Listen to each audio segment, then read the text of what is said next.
नमस्कार। भारत में फंड के प्रबंधन की वास्तविकताओं पर इस विशेष मास्टर क्लास में आपका स्वागत है। इस केस में मल्टी कैप फंड और हमारे साथ हैं भारत में शीर्ष फंड प्रबंधन टीमों में से एक SBI म्यूचुअल फंड का इक्विटी ब्रेन ट्रस्ट, और उन्होंने फंड के प्रबंधन का बहुत ही अनोखा तरीका विकसित किया है। इस मामले में मल्टी कैप फंड, क्योंकि इसके प्रबंधन के लिए सिर्फ एक फंड मैनेजर ही नहीं बल्कि एक पूरी टीम है। तो ये कैसे काम करेगा? हमारे साथ हैं R श्रीनिवासन, इक्विटी के CIO, Ruchit Mehta, research head and auto analyst, Sukanya Ghosh, Quint research analyst, Priyanka Dhingra, ESG analyst, Saurabh Pant, consumer goods analyst और निधि चावला, इंफ्रास्ट्रक्चर एनालिस्ट। तो आज हमारे साथ शामिल होने के लिए आप सभी का बहुत बहुत धन्यवाद। शुरुआत करते हैं टीम के कप्तान से। वासन, ये फंड क्यों और ये अन्य सभी फंडों से कैसे अलग होगा? तो ये फंड क्यों? जाहिर है कि हम एक एसेट मैनेजमेंट कंपनी है और हम मनी मैनेजमेंट के व्यवसाय में हैं और यहाँ एक प्रोडक्ट गैप है, इसलिए हम एक तरह से इस कमी को पूरा कर रहे हैं। इस समय ये फंड क्यों आ रहा है, इसकी कोई खास वजह नहीं है, सिर्फ इतना है कि हम प्रोडक्ट गैप को भर रहे हैं।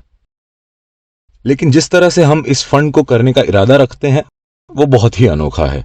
जैसे कि हमें गर्व है हमारी एनालिस्ट टीम की ताकत और क्षमता पर, जो आप यहां देख रहे हैं। ये बहुत बड़ी टीम है, उनमें से कई सीनियर एनालिस्ट हैं और हम इसे एनालिस्ट टीम के सर्वोत्तम विचारों के रूप में मैनेज करेंगे।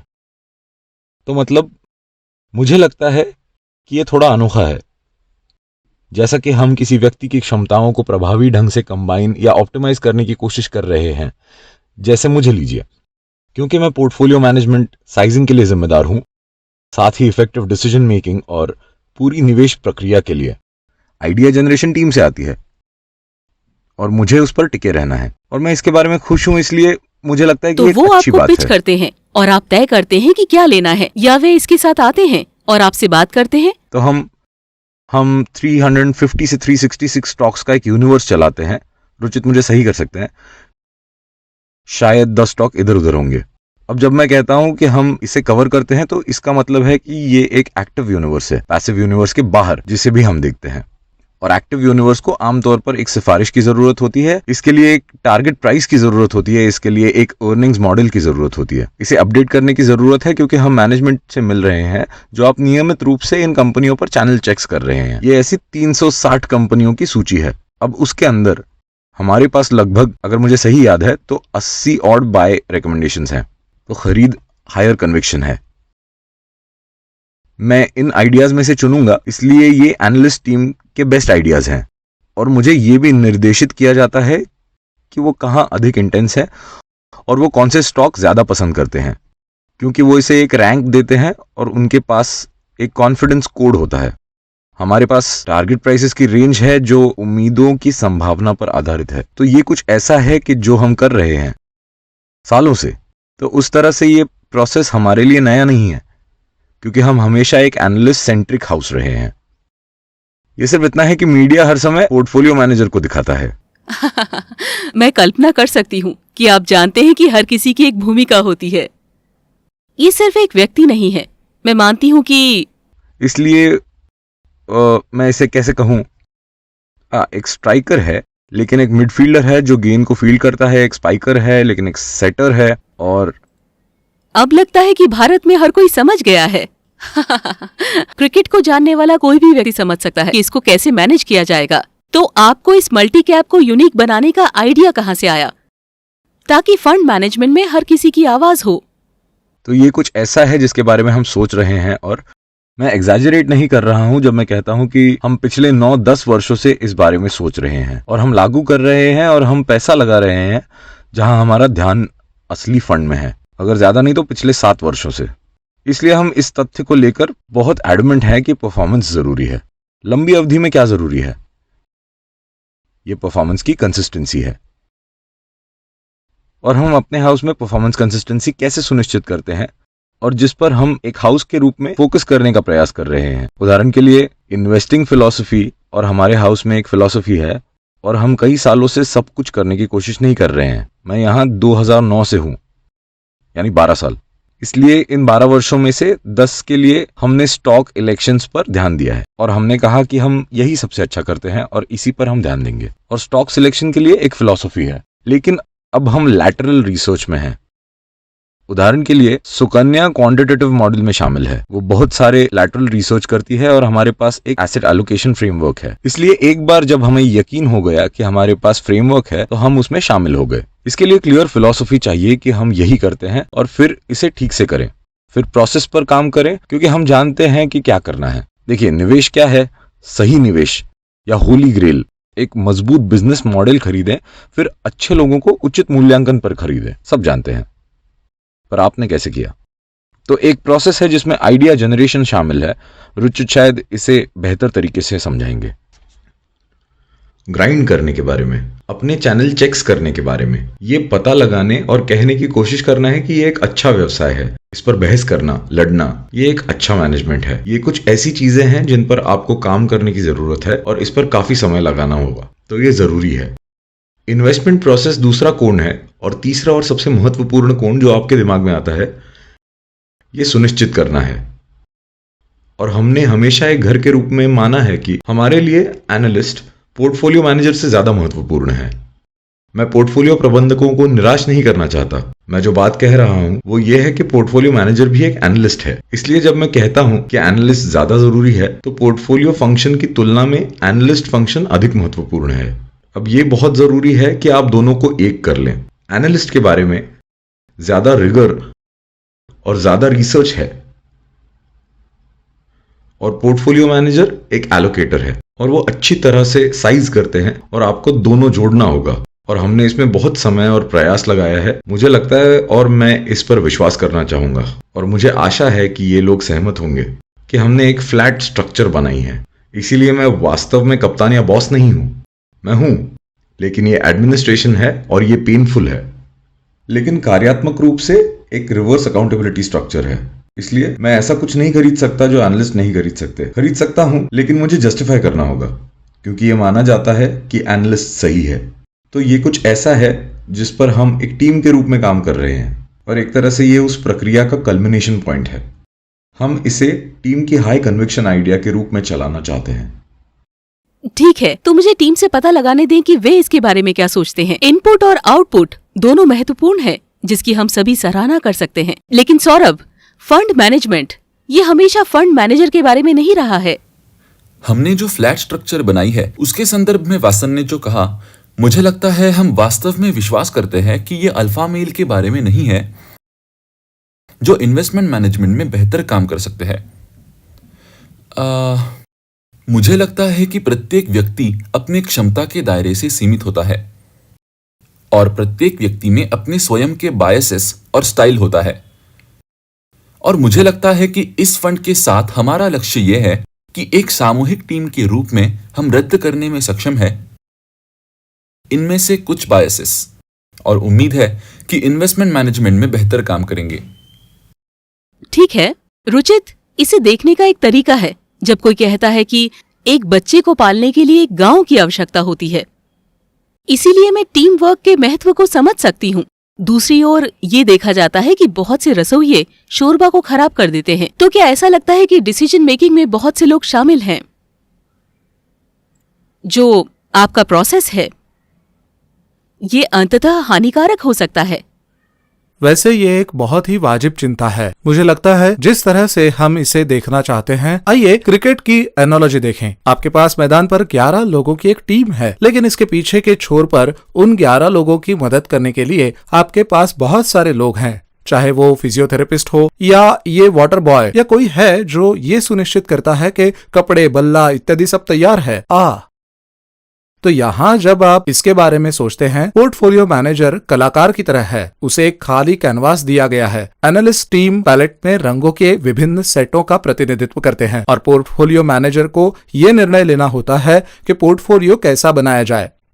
इसलिए एनालिस्ट के रूप में हम आइडिया जनरेशन पर फोकस करते हैं। कौन कौन से बेस्ट स्टॉक है जो इन्वेस्टर के लिए पैसा कमा सकते हैं। पोर्टफोलियो मैनेजर अपनी भूमिका निभाता है, जहां एक निश्चित मात्रा में पोर्टफोलियो एलोकेशन किया जाता है और इंडिविजुअल स्टॉक का आकार, रिस्क मैनेजमेंट, लिक्विडिटी मैनेजमेंट, उस तरह के पहलू। और जैसा कि सौरभ ने कहा, ये दृष्टिकोण बायसेस और स्टाइल्स को प्रभावी ढंग से समाप्त कर देगा और प्रभावी रूप से इसे पोर्टफोलियो चलाने वाले किसी एकल व्यक्ति की तुलना में अधिक रिस्क टॉलरेंस फंड बनाते हैं। ठीक है, तो अगर मैं कह सकता हूँ, बहुत सारे कुक्स पाई को खराब कर देते हैं, लेकिन पाई एक डिश है ना? इसलिए मैं इसके बारे में सोचता हूँ और मुझे ये एनालॉजी बेटर लगती है। आपको इसे एक थाली के रूप में सोचना चाहिए। यहाँ हर एक सब्जी किसी ऐसे व्यक्ति द्वारा बनाई जाती है जो उसमें माहिर हो और आप सबसे अच्छे हैं, और फिर आप ये सब एक साथ इन सभी अलग अलग व्यंजनों को एक थाली में खा सकते हैं। लेकिन वहां कोई नहीं है, तो प्रत्येक के लिए एक विशेष रसोइया है। वो एक कंज्यूमर स्पेशलिस्ट है। वो कंज्यूमर को किसी और से बेहतर जानता है। रुचित अब रिसर्च हेड है, लेकिन ये एक ऑटो एनालिस्ट थे। निधि एक इंफ्रास्ट्रक्चर एनालिस्ट थी। सुकन्या उदाहरण के तौर पर, मुझे ये भी समझ में नहीं आता कि वो ज्यादातर समय क्या बोलती है। एक क्वांटम एनालिस्ट, और मैं इसे बहुत पॉजिटिव सेंस में कह रहा हूँ, वो एक क्वांटम एनालिस्ट थी, लेकिन वो एक तरह से एनालिस्ट के दिमाग को एक रूपरेखा में बदल देती है, जो एक फ्रेमवर्क है जो संख्या में है। वो ESG है, मुझे बस उसकी आदत हो गई है। तो ये एक साथ आकर आपको एक बेहतर प्रोडक्ट देता है। मैं कल्पना कर सकती हूँ कि ये एक साथ आता है, लेकिन आप सभी के बीच कितनी असहमति है, और क्या आप वही हैं जो एंड डिसीजन एक्चुअली लेते हम इसे हैं? प्रमोट करते हैं। ये बहुत ही मजेदार है। इन्वेस्टमेंट मैनेजमेंट एक अजीब बात है। यहाँ आप पता लगाने के व्यवसाय में हैं। क्या होने वाला है, आप उस भविष्य की भविष्यवाणी कर रहे हैं जिसकी भविष्यवाणी नहीं की जा सकी, और हमेशा पॉजिटिव और नेगेटिव होते हैं। तो कॉग्निटिव डिसोनेंस दिन का क्रम है, और आप कैसे निर्णय लेते हैं उस तरह के फ्रेमवर्क के साथ, मतलब ये अपने आप में एक कला है। इसीलिए असहमति को प्रोत्साहित किया जाता है, और यही हम ज्यादातर समय करते हैं। हमारी ऐसी मीटिंग्स होती हैं जहां हम लड़ते हैं। तो ऐसे एनालिस्ट हैं जो स्टॉक पर नकारात्मक हैं और मुझे ये पसंद है, इसलिए वो अपना तर्क देते हैं, तो मुझे उस पर प्रेजेंट करना होगा। और ये इस फैक्ट के बारे में बात करने जैसा नहीं है, ये कहने जैसा नहीं है कि ये टेबल काला या सफेद है। ये एक फैक्ट है। हम मूल रूप से प्रोबेबिलिटीज इन एक्सपेक्टेशंस की एक श्रृंखला पर चर्चा कर रहे हैं। आवश्यक रूप से कोई भी सही नहीं है, और लोग तर्क प्रस्तुत कर रहे हैं। मैं इसे बहुत जटिल नहीं बनाना चाहता, लेकिन इन सभी लड़कियों के साथ ये एक समस्या है। लेकिन ये निर्णय लेने की प्रक्रिया को बढ़ाता है, इसीलिए मूल रूप से आप यहाँ अपना विनम्र आचरण लेकर आए हैं। अपशब्दों का प्रयोग करती हैं, लेकिन अंत में मैं फैसला करता हूं। हम इसे और अधिक क्यों नहीं देखते हैं? मेरा मतलब है कि आप जानते हैं कि मैं इसकी पूरी तरह से कल्पना कर सकती हूँ। उस माइक्रोफील्ड के विशेषज्ञ को उस विशेष स्टॉक के भाग्य का निर्णायक होना चाहिए। ये आगे बढ़ने का सबसे अच्छा तरीका होगा, लेकिन इसमें और क्यों नहीं ये है? कठिन है। सांस्कृतिक रूप से ये कठिन है, क्योंकि आपको इस एंगल पर विचार करना है जहां एक आदमी फैसला करता है, और अभी भी बहुत से लोग हैं जो निचले स्तर पर सशक्त हैं, और आपको ये काम करना है। फिर ये समस्या है जहां सौभाग्य से ये लोग बहुत लंबे समय से आसपास हैं। आप किसी ऐसे व्यक्ति को कैसे रिटेन करेंगे जिसने एक सेक्टर में 15 साल काम किया है और कहीं और से नौकरी के ऑफर मिल रहे हों? तब आपको और पैसे देने होंगे। लेकिन सबसे महत्वपूर्ण बात है कि ये कुछ ऐसा है जो हम कर पाए हैं। मुझे लगता है कि ये एक कल्चर है। वास्तव में इन लोग को ये कहना चाहिए, मुझे नहीं। यहां हम वास्तव में मानते हैं कि वे इस पूरे मैनेजमेंट प्रोसेस का बहुत महत्वपूर्ण हिस्सा है, और वो डायरेक्ट रोल निभाते हैं। आमतौर पर देखें, एनालिस्ट एडवाइजरी रोल निभाते हैं, और एडवाइजर की भूमिका का ओनरशिप नहीं होता है। जब आप कहते हैं कि ये एक ऐसा स्टॉक है जो हमें खरीदना चाहिए, लेकिन जिस क्षण आप उस स्टॉक को खरीदते हैं और एक महत्वपूर्ण राशि डालते हैं, तो वो ओनरशिप है। हम ऐसा कर रहे हैं। इसे करना मुश्किल है। उद्योग के सबसे अच्छे लोग, क्या वो एक संगठन में एक साथ आ सकते हैं और एक पोर्टफोलियो चला सकते हैं? थियोरेटिकली हाँ, लेकिन उनका अपना ईगो है, मुझे लगता है। तो ये कठिन है। वासन, मुझे कहना होगा कि मैं आपकी ईमानदारी की पूरी तरह से सराहना करती हूँ, और मैं इसे और देखना चाहती हूँ। तो ये अच्छा है जिस तरह से आप जानते हैं कि हम समझ गए हैं कि चीजें कैसे काम कर रही हैं। रुचित, क्या आप हमें इन्वेस्टमेंट प्रोसेस के बारे में बताना चाहेंगे, विशेष रूप से जिस तरह से पिछले साल समाप्त हो गया है? हर कोई स्टॉक पिकर बनना चाहता है, और स्वाभाविक रूप से इसे सर्वश्रेष्ठ से सीखना चाहिए। तो आप किस रणनीति का पालन करते हैं? आपका प्रोसेस क्या है?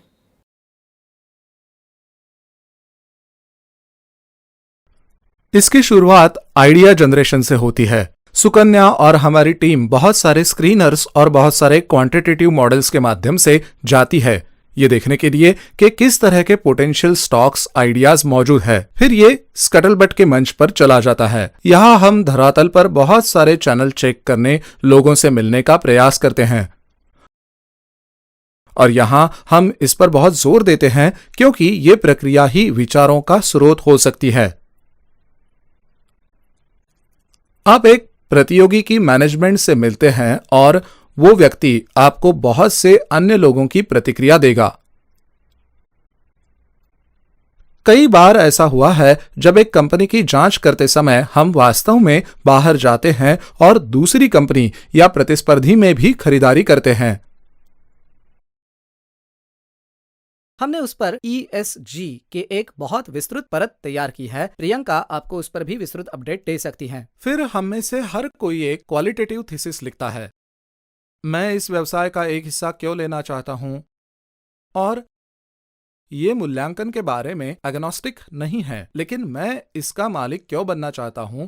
मुझे एक मामला बनाना है कि देखो ये एक अच्छा व्यवसाय है। अगर कल यह 50% गिर जाता है तो मुझे अपने निवेश को दुगना करने में खुशी होगी। इसलिए हमें बहुत दृढ़ विश्वास रखना होगा। फिर पोर्टफोलियो मैनेजमेंट आता है, एग्जीक्यूशन उसके बाद होता है, और फिर मेंटेनेंस। हम मेंटेनेंस पर भी बहुत जोर देते हैं। ऐसा नहीं है कि एक बार ये सब हो जाने के बाद आप ये सब कर लें, लेकिन हमें इसे डे इन डे आउट करते रहने की जरूरत है, और ये आपको निवेश से जोड़े रखता है और आपका विश्वास जीवित रहता है। तो मुझे लगता है कुछ अर्थों में हम इसे इस तरह से करते हैं। और ये एक एनालिस्ट द्वारा किया जाता है और ये अंततः पोर्टफोलियो में रिफ्लेक्ट होता है। ये एक अच्छी शादी की तरह है, लेकिन इसे चलाना कठिन है। तो ये पूरा और अच्छी बात यह है कि सभी पोर्टफोलियो मैनेजर इसे करते हैं, इसलिए वासन भी ये सब करते हैं। कुछ कंपनियों के लिए जिन्हें वो विशेष रूप से देख रहा है, इसलिए फ्लैट हायरार्की स्ट्रक्चर में जाने से पहले हम सभी एनालिस्ट हैं। सभी पोर्टफोलियो मैनेजर एनालिस्ट हैं, इसीलिए ऐसा नहीं है कि वो एक डाइवर्सिफाइड पोर्टफोलियो मैनेजर है और एक एनालिस्ट भी है। बिल्कुल।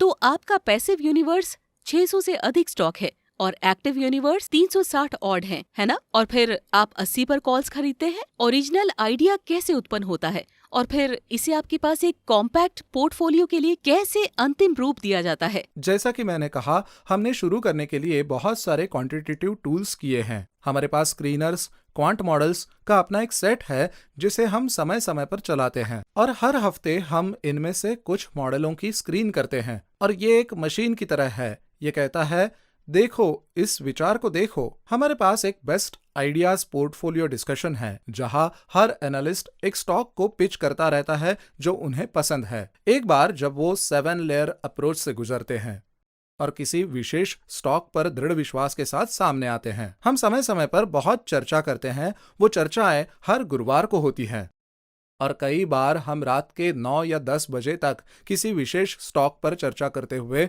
4 या 5 घंटे तक जागते थे। और हर कोई सक्रिय रूप से ये पता लगाने के लिए प्रयास करता है कि हम एक खरीद स्टॉक पर और अधिक विश्वास कैसे बना सकते हैं। तो ये हमारे मॉडल और स्क्रीनर्स के माध्यम से आइडिया जनरेशन के बारे में है। ग्राउंड रिसर्च पर बहुत अधिक ध्यान दिया जाता है और बहुत बहस और चर्चा होती है। तो एक बार जब हम ऐसा कर लेते हैं तो हमारे पास विचारों का ये पूल हो जाता है। कभी कभी ये ऐसी स्थिति पैदा कर सकता है जहां आपके पास बहुत अधिक विचार हों, और यहाँ एक पोर्टफोलियो मैनेजर की भूमिका पोर्टफोलियो को सीमित संख्या में शेयरों तक सीमित रखने के लिए आती है, और समय के साथ ये सुनिश्चित करना कि पोर्टफोलियो में केवल सबसे अच्छे विचार हैं। और आप लगातार मूल्यांकन कर रहे हैं कि पोर्टफोलियो में पहले से क्या है, क्योंकि कोई हमेशा ये कहते हुए दरवाजा खटखटाता है कि वो चाहता है कि ये विचार इस पोर्टफोलियो में हो। तो ये एक इंटरैक्टिव प्रोसेस है और इससे सर्वोत्तम प्राप्त होता है। तो ऐसा लगता है कि सब कुछ आपके साथ शुरू होता है।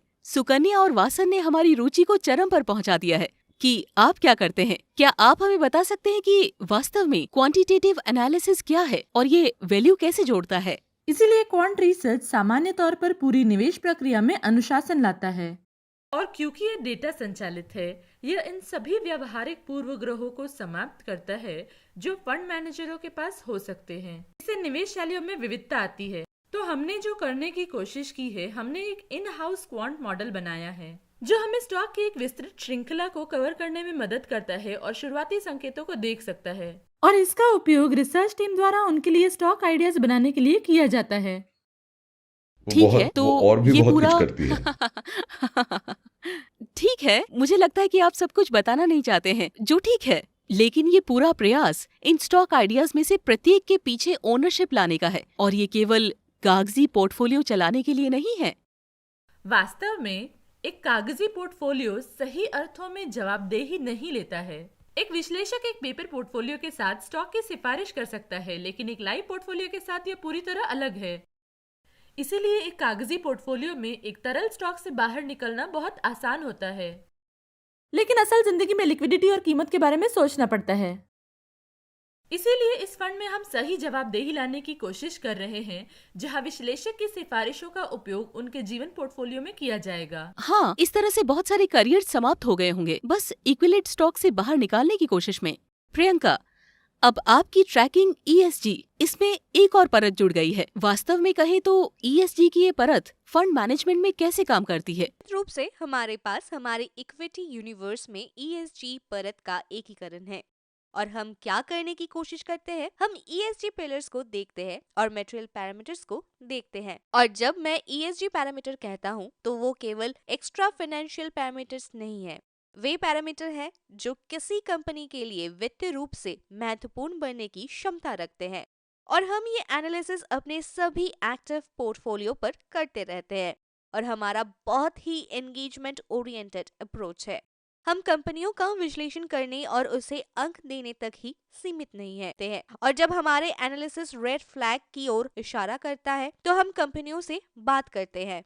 हम उनके डिस्क्लोजर्स और प्रैक्टिसेस में सुधार करके और उनके लिए लैंडस्केप स्टडीज करके उन्हें चुनौतियों पर काबू पाने में उनकी मदद करने का भी प्रयास करते हैं, और अपने पोर्टफोलियो को बेहतर बनाने के लिए।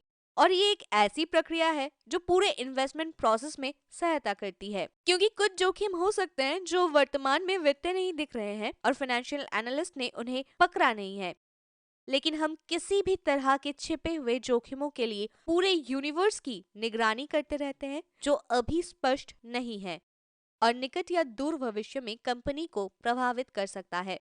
तो ये मूल रूप से कंपनी का रिस्क असेसमेंट कर रहा है, इससे पहले कि हर कोई इसे पकड़ ले। इसे पहले से खाली कर दे और फिर रिस्क असेसमेंट करे। ये फाइनेंशियल रिस्क की परत को जोड़ता है जिसे हम वैसे भी जांच रहे हैं। ठीक है सौरभ, स्टॉक आइडिया को रिजेक्ट करना कितना मुश्किल है? हाँ, वास्तव में करंट मार्केट कंडीशंस में, विशेष रूप से IPO फ्रेंजी और क्रेजी लिस्टिंग पॉप्स के साथ, मुझे लगता है एनालिस्ट वो विचारों को अस्वीकार करने की दुविधा में है। और जैसा कि आपने कहा, सही विचार चुनना महत्वपूर्ण है और बुरे विचारों को जाने देना भी उतना ही महत्वपूर्ण है। और मुझे लगता है कि एक टीम के रूप में हमें एहसास होता है कि बाजार में प्राइस वैल्यू डिसलोकेशन है, विशेष रूप से नए IPOs पर। यह वास्तव में एक नॉर्म के बजाय एक एक्सेप्शन है और हम इस तथ्य से अवगत है। और एनालिस्ट के रूप में हम अपने आप को नियंत्रित करते हैं कि शॉर्ट टर्म मोमेंटम के साथ आगे न बढ़े। और मुझे यह भी लगता है कि ये मूल बातों पर वापस जाने के बारे में है। आपको अपने मूल सिद्धांतों पर वापस जाने की जरूरत है और अपनी रिसर्च प्रोसेस का समर्थन करें और उस पर विश्वास रखें। और विशेष रूप से SBI म्यूचुअल में हमने इनमें से कई IPO में निवेश नहीं किया है, और ऐसा इसलिए था, प्राइसिंग ऐसा था कि पर्याप्त मूल्य नहीं था, या मौलिक रूप से हमें व्यवसाय अच्छा नहीं लगा। लेकिन हां, मेरा मतलब है ये कठिन बात है। विचार को अस्वीकार करना एक कठिन बात है, खासकर जब इसके चारों ओर इतना उत्साह हो। रुचित की बात पर वापस जाते हुए, और उन्होंने लंबे समय तक बहस करने के बारे में बात की। ऐसे मामलों में क्या होता है, लालच और अहंकार दो चीजें हैं जो निर्णय लेने से रैशनैलिटी को दूर करती है। तब आप तर्कहीन निर्णय लेने की प्रवृत्ति रखते हैं और जब हम पोटेंशियल आइडियाज के बारे में बहुत बहस कर रहे होते हैं, मुझे लगता है कि ये उन बायसेस और उन ईगोज को दूर करने में मदद करते हैं और उम्मीद है कि कुछ हद तक हम निवेश के अधिक रैशनल इन्वेस्टमेंट डिसीजंस ले सकेंगे। ठीक है, इसीलिए हमारे पास एक डेलिबरेट डेविल्स एडवोकेट अप्रोच है। हम में से कोई ना कोई इसमें मदद करने के लिए प्रवृत्त होता है। तो आपके दिमाग में आवाज वास्तव में आपके आसपास के 7 लोग हैं। ठीक है, तो ये अंतर्राष्ट्रीय निवेश में कैसे काम कर रहा है? आप वहां क्या प्रक्रिया अपनाते हैं? क्योंकि यहाँ पहले से ही स्टॉक का विशाल ब्रह्मांड है और फिर ये 10 गुणा हो जाता है। आप इसे कैसे करते हैं? इन्वेस्टमेंट प्रोसेस एक जैसा है। ये बहुत कुछ वैसा ही है जैसा हम घरेलू स्तर पर करते आ रहे हैं। अब 2 कारण है कि हमने भारत से बाहर क्यों देखना शुरू किया। पहला यह है कि हम रिलेटिव रिटर्न इन्वेस्टर्स हैं और प्रभावी रूप से इसका मतलब है कि हमें नए विचारों को देखना चाहिए। और देखिए, ऐसे विचार खोजे जो हमारे मौजूदा निवेशों को मात दे सके। तो ये एक ऑनगोइंग प्रोसेस है। जिस तरह से हमने रिफाइन किया है वो कवरेज यूनिवर्स है। उम्मीद है अगर हम इसे अच्छी तरह से करते हैं तो हम पोर्टफोलियो के लिए अल्फा बना सकते हैं। तो वो एक कारण है। और दूसरा ये है कि कुछ ऐसे अवसर है जो घरेलू स्तर पर मौजूद नहीं है। उदाहरण के लिए डिजिटल स्पेस में या न्यू एनर्जी स्पेस के क्षेत्र में अवसर। ये ऐसे अवसर है जो कठिन है और हमारे पास भारत में पर्याप्त नहीं है। और आप जानते हैं, इनमें से कुछ श्रेणियों में ग्लोबल लीडर्स भी है, जिसमें कुल विश्व इन श्रेणियों के लिए योग्य बाजार है और भारत भी उस एड्रेसेबल मार्केट का हिस्सा है। और ये ग्लोबल लीडर्स वास्तव में इन श्रेणियों पर हावी हो रहे हैं और दुर्भाग्य से वे भारत में लिस्टेड नहीं हैं और इसीलिए इसका पता लगाने के लिए आपको बाहर देखना होगा। हाँ, आपके और पास मैं इसका तीसरा एक्सेस कारण होना बताऊंगा चाहिए। जिसके बारे में अक्सर बात नहीं की जाती है और ये कंट्रोवर्शियल है। ये कंट्रोवर्शियल क्यों है? मुझे पता है वो किस बारे में बात करना जा रहे हैं। ये मार्केट की लिक्विडिटी है। फंड साइज इतना बड़ा हो गया है, हमारे लिए एक लिक्विड पोर्टफोलियो सुनिश्चित करने और अभी भी अल्फा जनरेट करने का एकमात्र तरीका यूनिवर्स का विस्तार करना है। इस प्रकार आपको जितना हो सके बाहर जाने की जरूरत है। बिल्कुल सही बात है और मुझे नहीं पता कि इसे कंट्रोवर्शियल क्यों होना चाहिए, क्योंकि ये ऐसा ही है। निधि, आप जानते हैं कि हर कोई जानना चाहता है कि क्या खरीदना है और कैसे खरीदना है। कोई नहीं जानना चाहता कि क्या बेचा जाए और कैसे बेचा जाए। आप कैसे तय करते हैं कि स्टॉक से कब बाहर निकलना है और क्या ये निर्णय खरीदने जितना महत्वपूर्ण है? तो आत्मा अनुशासन उतना ही महत्वपूर्ण है जितना कि खरीदना। इसलिए कि आप अपने विनर्स को बहुत जल्दी बेचना नहीं चाहते और लूजर्स को भी पकड़े रहना नहीं चाहते। तो आपको अपने निवेश उद्देश्य या निवेश थीसिस की जांच करते रहना चाहिए। और आप एक स्टॉक क्यों बेचेंगे? या तो आपकी थीसिस गलत हो रही है या आप अपने निवेश के उद्देश्य या फेयर वैल्यू के टारगेट तक पहुंच गए हैं। एक इन्वेस्टमेंट फ्रेमवर्क का होना जरूरी है। और आप अपनी थीसिस और रिसर्च का परीक्षण कैसे करते हैं? इन्वेस्टमेंट के उद्देश्य जो आप वास्तव में बनाते हैं। वासन ने फेयर प्राइस या टारगेट प्राइस के बारे में बात की।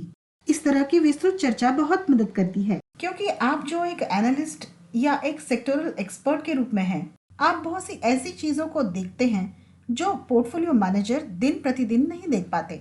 यदि आप इसके बारे में सोचते हैं तो मैं केवल अपने सेक्टर को देख रही हूँ और फिर बाकी मल्टीडिसिप्लिनरी एनालिस्ट और पोर्टफोलियो मैनेजर्स के साथ जो चर्चा होती है, और कभी कभी ये चर्चा एक बहस हो जाती है और इस बहस से हमें स्टॉक को प्रभावी ढंग से बेचने में मदद मिलती है। ठीक है, एक बात जो इस पूरी बातचीत के दौरान सामने आई है वो है एक एनालिस्ट कन्विक्शन का महत्व। तो एक एनालिस्ट के रूप में जो आपको ये विश्वास दिलाता है कि क्या ये सिर्फ कोल्ड हार्ड फैक्ट्स हैं जो कंपनी की संख्या में प्रस्तुत किए जाते हैं, या ये वो नैरेटिव है जो कंपनी प्रदान करती है? इसलिए मुझे लगता है कि दोनों महत्वपूर्ण हैं। नैरेटिव्स वास्तव में हमें इन्वेस्टमेंट थीसिस बनाने में मदद करती है। हम किसी विशेष कंपनी में क्यों इन्वेस्ट करना चाहते हैं, हम स्टॉक क्यों रखना चाहते हैं। नंबर्स हमें वास्तव में थीसिस का समर्थन करने में मदद करती है, पर नैरेटिव तो सिर्फ कहानी है। आपको नंबर्स को नैरेटिव के साथ जोड़ना होगा। ये दोनों ही महत्वपूर्ण और शक्तिशाली हैं। उनमें से कोई भी मदद कर सकता है या गलतियां करवा सकता है, लेकिन आपको इन्हें एक साथ रखने की कोशिश करनी चाहिए अधिक प्रभावी तरीके से। और यही एक एनालिस्ट और एक फंड मैनेजर होने का और सही स्टॉक खोजने का सारांश है। हमें ये अनुभव देने के लिए आप सभी का बहुत बहुत धन्यवाद और मैं आप सभी को आपके नए फंड के लिए शुभकामनाएं देती हूँ। और इसके साथ ही मैं इस विशेष मास्टर क्लास को समाप्त करती हूँ। आशा है कि आपको ये अच्छा लगा होगा और हर उस व्यक्ति के लिए जो स्टॉक चुनने के शौकीन है, मुझे आशा है कि आपने SBI म्यूचुअल फंड की टीम से बहुत कुछ सीखा होगा। हमारे साथ बने रहने के लिए धन्यवाद और सुरक्षित रहें।